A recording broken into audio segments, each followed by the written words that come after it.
Integration कहाँ से आया, कैसे आया, कौन सा मैथमेटिशियन इसको दिए, पहले क्या था, बाद में क्या बना, तो इसके बारे में थोड़ा सा जानकारी ले लीजिए।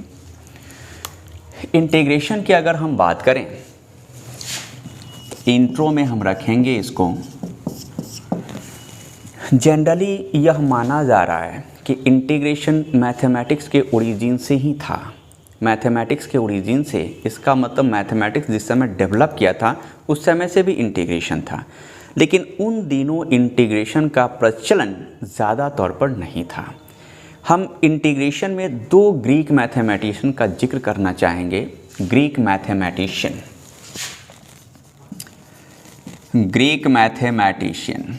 यूडोक्सियस, आर्किमिडीज। यूडोक्सियस की अगर बात करें तो 440 BC और आर्किमिडीज 300 BC।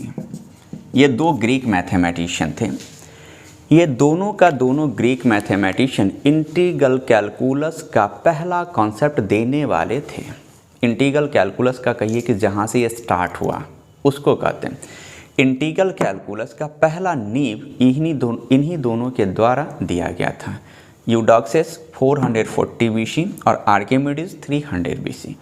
जिस समय इंटीग्रल कैलकुलस का डेवलप हुआ था या जो कॉन्सेप्ट इन्होंने दिया, तो उस कॉन्सेप्ट का यूज उस समय किसी भी प्लेन फिगर का एरिया निकाला जाता था, या किसी रेक्टेंगल का एरिया निकालते थे, या कोई सॉलिड बॉडी का वॉल्यूम निकालने में इस सब का यूज़ किया जाता था।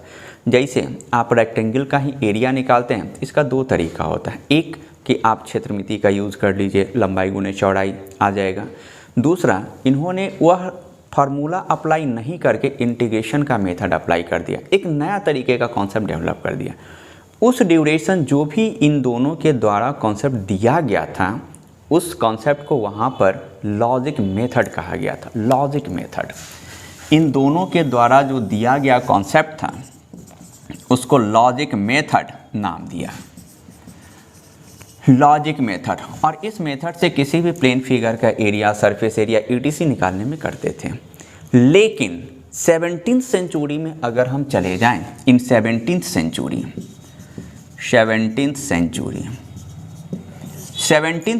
में 1665 ईस्वी, 1665 ईस्वी में न्यूटन, अगर 17th सेंचुरी की बात करें तो लगभग न्यूटन का नाम प्रमुख होता है उसमें। 1665 ईस्वी में न्यूटन ने क्या किए कि यूडोक्सियस और आर्किमिडीज के द्वारा जो भी कॉन्सेप्ट दिया गया था उस कॉन्सेप्ट पर नए तरीके से रिसर्च करना स्टार्ट किए, और उसी रिसर्च के ड्यूरेशन इन्होंने एक अलग कॉन्सेप्ट डेवलप किया, inverse method of tangent. Inverse method of tangent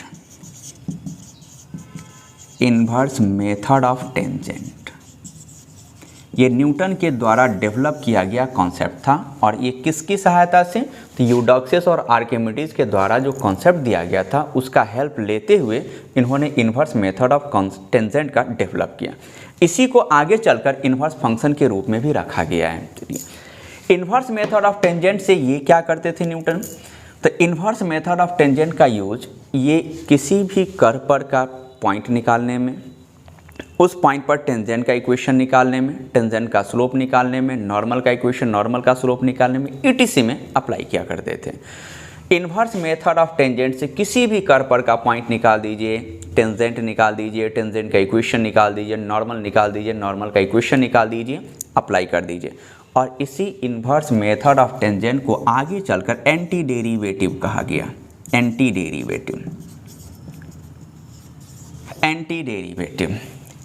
derivative और इन्वर्स मेथड ऑफ टेंजेंट दोनों एक ही चीज़ था, इसी को आगे नाम दिया एंटी डेरिवेटिव।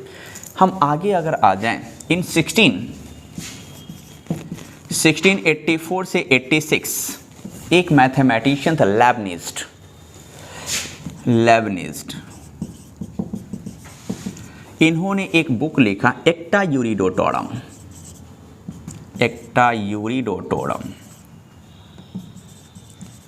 उसमें एक आर्टिकल पब्लिश किया, कैलकुलस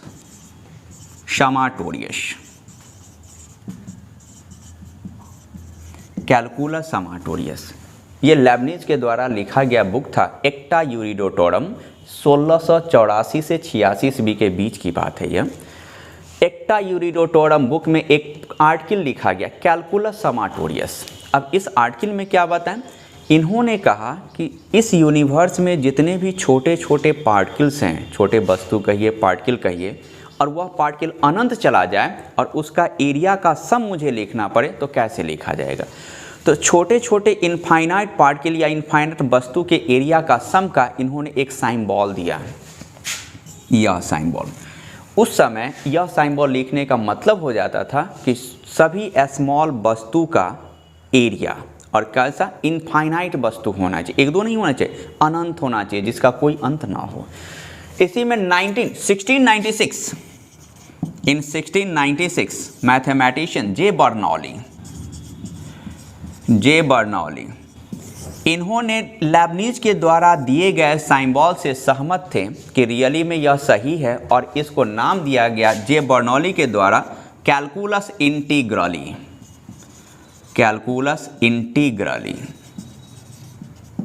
ये कैलकुलस इंटीग्रली जो नाम पड़ा था जेम्स बर्नौली के द्वारा ही दिया गया था, और यह सिंबल लेबनिज के द्वारा दिया गया। और इसी कैलकुलस इंटीग्रली को आगे चलकर इंटीग्रेशन के साइन में कन्वर्ट किया गया। देखा गया कि इंटीग्रेशन का जो साइन है, यह इंटीग्रेशन और न्यूटन का जो एंटी डेरिवेटिव का कॉन्सेप्ट था, ये दोनों का दोनों पैरेलल है, दोनों का दोनों सिमिलर है। तो कैलकुलस में इंटीग्रेशन को आप एंटी डेरिवेटिव भी कह सकते हैं और एंटी डेरिवेटिव को इंटीग्रेशन भी कहा जा सकता है, दोनों सेम कॉन्सेप्ट आ जाएगा। तो इस प्रकार इंटीग्रेशन का डेवलप हुआ था। इंटीग्रेशन शुरुआत पीरियड में भी था, जिस समय यूडोक्सियस और आर्किमिडीज के द्वारा जो कॉन्सेप्ट दिया गया था, लेकिन नाम इंटीग्रेशन नहीं था, वहाँ पर था लॉजिक मेथड। लेकिन जैसे जैसे आगे बीतता गया समय, उस तरीके से उसमें मॉडिफाई होता चला गया और उसका नाम बदल करके लॉजिक मेथड को इंटीग्रेशन में कन्वर्ट किया गया। और इंटीग्रल, कैलकुलस इंटीग्रली का जो नाम था, ये जेम्स बर्नौली के द्वारा ही दिया गया था, लेकिन सिंबल लेबनिज के द्वारा प्रोवाइड किया गया था। तो ये था छोटा सा एक इंट्रोडक्शन।